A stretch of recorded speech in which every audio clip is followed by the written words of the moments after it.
Radhe Radhe friends, happy करवा चौथ। आप सबको करवा चौथ की बहुत बहुत बधाइयाँ। तो चलिए आज का ब्लॉग शुरू करती हूँ करवा चौथ का। मैंने मेहंदी तेरे प्यार की, हाथों में रचा ली सांवरे। और अब मेरे ठाकुर जी स्नान करेंगे, तो चलिए आपको भी दिखाते हैं। हमारे ठाकुर जी तैयार हो रहे हैं।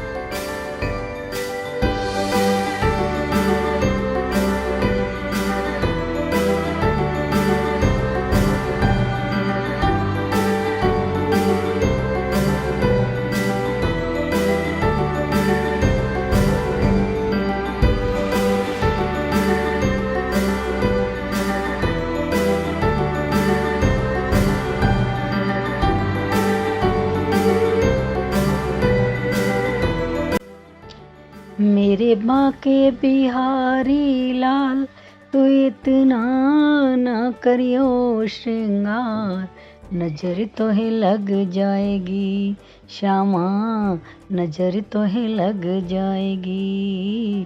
तेरी सूरतिया पे मन मोरा अटका, प्यारा लगे तेरा पीला पटका। तेरी टेढ़ी मेढ़ी चाल, तेरी टेढ़ी मेढ़ी चाल, तू इतना ना करियो श्रृंगार, नजर तो है लग जाएगी श्यामा, नजर तो है लग जाएगी। मेरे बांके बिहारी लाल, मेरे बांके बिहारी लाल, ना इतना ना करियो श्रृंगार, नजर तो है लग जाएगी श्यामा, नजर तो है लग जाएगी। तेरी मुरलिया पे मन मोरा अटका, तेरी मुरलिया पे मन मोरा अटका, प्यारा लगे तेरा नीला नीला पटका, प्यारा लगे तेरा नीला नीला पटका। तेरे घूंघर वाले बाल, तू इतना ना करियो श्रृंगार, नजर तो है लग जाएगी श्यामा, नजर तो है लग जाएगी। कान्हा नजर तो है लग जाएगी श्यामा, नजर तो है लग जाएगी। तो चलिए दिया जला लेते हैं और पूजा स्टार्ट करते हैं।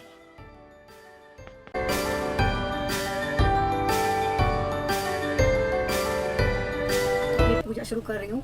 जैसे कि मेरे ठाकुर जी स्नान कर चुके हैं और अब मैं पूजा करने वाली हूँ। तो पहले बता देती हूँ कि ये पूजा हम क्यों करते हैं, ठीक है। तो चलिए सबसे पहले हम आपको बता देते हैं कि हम ये पूजा क्यों करते हैं। करवा चौथ का व्रत जो है पति की लंबी उम्र के लिए रखा जाता है और हिंदू धर्म के अनुसार करवा चौथ व्रत बहुत खास होता है। और ये पड़ रहा है 13 अक्टूबर को, यानी कि आज है 13 अक्टूबर, गुरुवार का दिन है आज।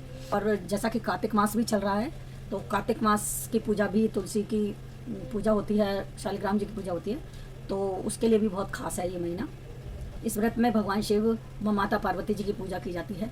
तो ये पूजा करने से वैवाहिक जीवन जो है सुख समृद्धि से भरपूर रहता है और पति की लंबी आयु होती है। और इस व्रत को जो है ना निर्जला व्रत करते हैं, कुछ खाते पीते नहीं है। और हमारे यहाँ ऐसा विधान है कि हम जो है सुबह नहा धो के कथा कर लेते हैं, पूजा कर लेते हैं भगवान की, और उसके बाद से फिर अपना घर का काम करने लग जाते हैं। क्योंकि जो दोपहर की पूजा होती है वो बहुत ज़रूरी होती है। सूर्य की पूजा होती है, सूर्य को अर्घ दिया जाता है, रात को चंद्रमा को अर्घ दिया जाता है।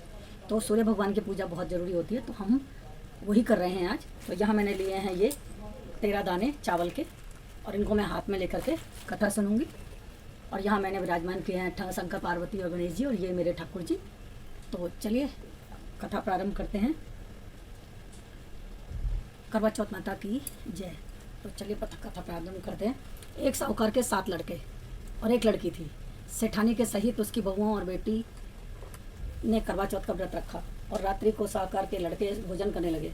तो उन्होंने अपनी बहन से भोजन के लिए कहा। इस पर बहन ने बताया कि उसका आज व्रत है और वह खाना चंद्रमा को अर्घ देकर ही खा सकती है। सबसे छोटे भाई को अपनी बहन की हालत देखी नहीं जाती और वह दूर पेड़ पर चढ़ गया और दीपक जलाकर चलनी की ओट में रख देता है और ऐसा प्रतीत होता है जैसे कि चतुर्थी का चांद निकल आया हो। तो उसे देखकर करवा उसे अर्घ देकर खाना खाने बैठ जाती है। भाई बोलते हैं कि देखो चंद्रमा निकल आया, बहन चंद्रमा निकल आया। तो वो अर्घ देकर जल्दी से और खाना खाने बैठ जाती है। तो जैसे ही वह पहले टुकड़ा तोड़ती है वैसे ही छींक आ जाती है। दूसरा टुकड़ा तोड़ती है तो खाने में बाल निकल आता है और तीसरा टुकड़ा मुंह में डालते ही समाचार मिल जाता है उसकी पति की मृत्यु का। वह बहुत ज़्यादा दुखी हो जाती है। तो कोई भी जब ऐसा होगा तो दुखी तो होगा ही मन ना। तो उसकी भाभी सच्चाई बताती हैं कि मतलब ये इसलिए हुआ है कि इन्होंने जो है अपना व्रत जो है गलत तरीके से तोड़ लिया है और देवता नाराज़ हो गए हैं, इसलिए इनके पति को उन्होंने ऐसा किया है। तो और अगर ये फिर से अपने पति का 1 साल तक अपने पति का संस्कार नहीं करेगी और फिर से व्रत रखेगी, 1 साल तक उसकी सेवा करेगी, तो ये फिर से जिंदा हो जाएगा।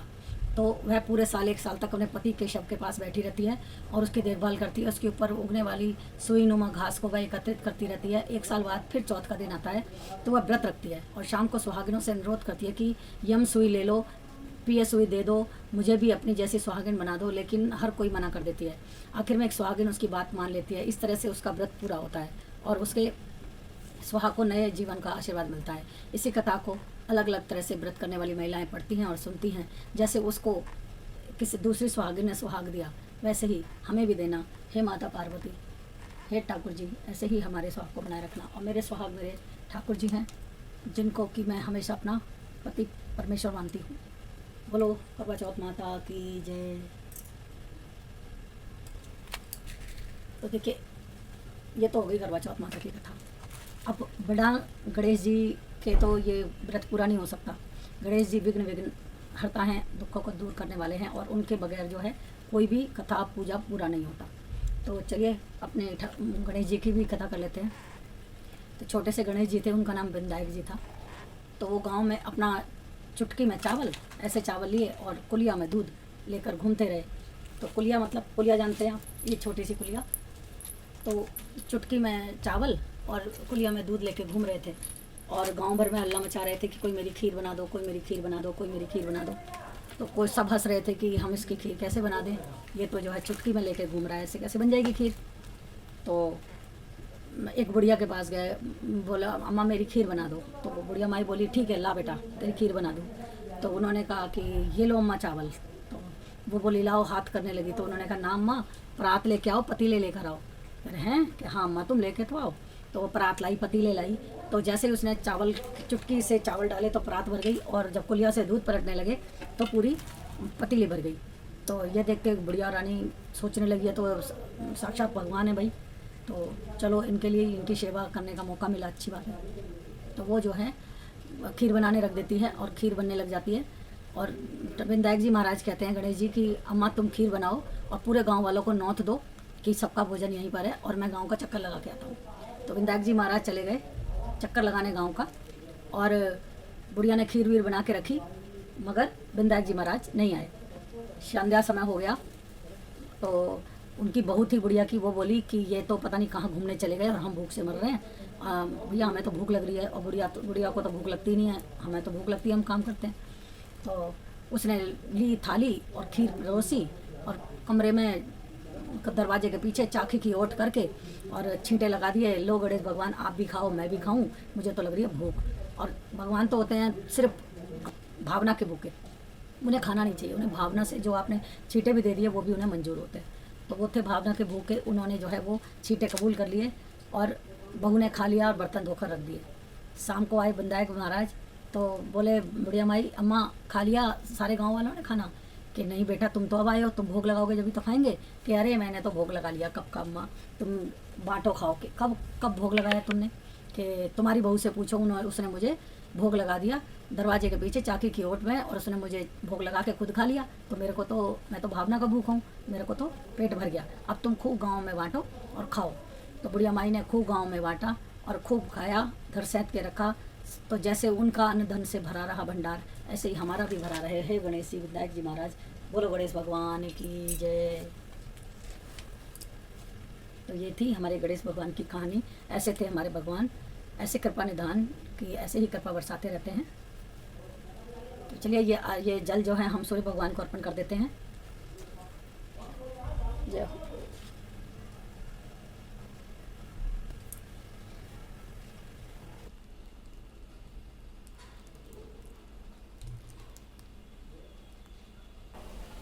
आप लोग जानते हैं कि मैंने जो है ठाकुर जी से ही विवाह किया हुआ है, तो मैं हर पूजा में बोलती हूँ कि मेरे पति नहीं हैं, परमेश्वर हैं। और पति को बोलते थे पति परमेश्वर, तो पति नहीं है बट मेरे परमेश्वर हैं, तो परमेश्वर में ही मेरे पति हैं। वो सिर्फ घर चलाते थे, ये पूरी दुनिया चलाते हैं, ये पूरी दुनिया के रखवाले हैं। तो मैं अब इनको सब कुछ मानती हूँ और इन्हीं के लिए मैं सारे व्रत उपवास सभी करती हूँ। और एक सुहागन की तरह जो ये चंदन लगाते हैं वही मैं भी लगाती हूँ अपनी मांग में। और सभी सुहागन वाले काम मैं सभी करती हूँ। और जहाँ तक मेरा ख्याल है, किसी भी इंसान को ये हक नहीं है कि वो विधवा बन के रहे, क्योंकि दुनिया बनाने वाला वो साक्षात्कार है। अगर वो नहीं होते तो ये दुनिया भी नहीं होती। पानी नहीं होता, पेड़ नहीं होते, पत्ते नहीं होते, जीवन नहीं होता, हवा नहीं होती, सांसें नहीं होती। तो जिसने हमें सांसें दी, सब कुछ दिया, वही मेरे परमेश्वर हैं, यही मेरे सब कुछ हैं। और किसी को ये हक नहीं कि मैं भगवान के लिए क्यों व्रत रखती हूँ। वो खुद से पूछें कि उनके पति को किसने मिलवाया, इन्होंने, वो दुनिया में कैसे आए इनसे, तो सब कुछ इनमें ही है समाहित। तो इसलिए मैं इनके लिए ब्रेकफास्ट रखती हूँ। तो चलिए अब मैं दे देती हूँ सूर्य भगवान को जल, और ऐसे ही सबके सुहाग बना रहे। और जिनका नहीं है वो अपने प्रभु को भगवान मान के उनके लिए फास्ट कर सकती हैं, अगर उनका दिल करता है तो। ज़बरदस्ती कुछ नहीं है। अगर वो दकियानुसी बातों में रहती हैं कि नहीं हम मेरे पति नहीं हैं, मुझे विधवा बन के रहना है, तो वो उनकी अपनी खुशी है। मेरी खुशी है कि मेरे परमेश्वर सब कुछ है मेरे।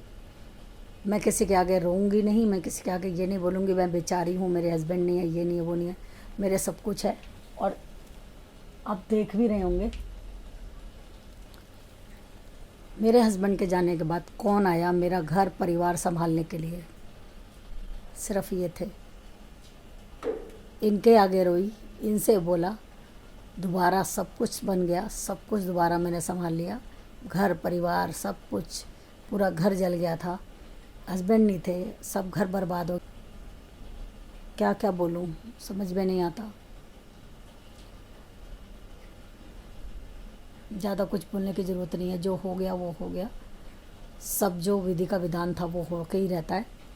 बट अब सब संभल गया है, जब से मेरे प्रभु आए हैं सब अच्छा अच्छा हो रहा है। तो हैप्पी करवा चौथ आप सभी को, हैप्पी करवा चौथ फ्रेंड्स।